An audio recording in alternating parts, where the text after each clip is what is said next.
Sabato itakase, siku takatifu iliyotakaswa.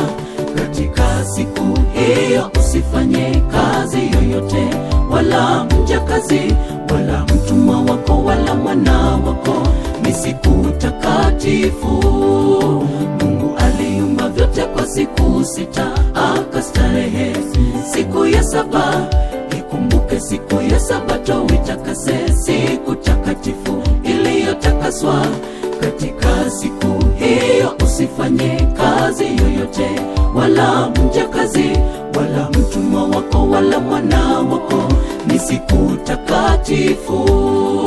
Sabato hata Sabato, mwezi mpya hata mwezi mpya, wanadamu wote watakuja kuabudu mbele zake Mungu.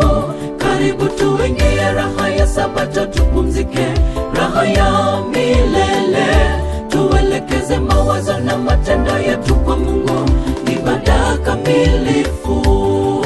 Sabato hata Sabato, mwezi mpya hata mwezi mpya, wanadamu wote watakuja kuabudu mbele zake Mungu.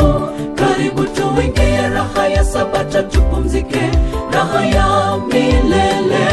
Tuelekeze mawazo na matendo yetu kwa Mungu, ibada kamilifu.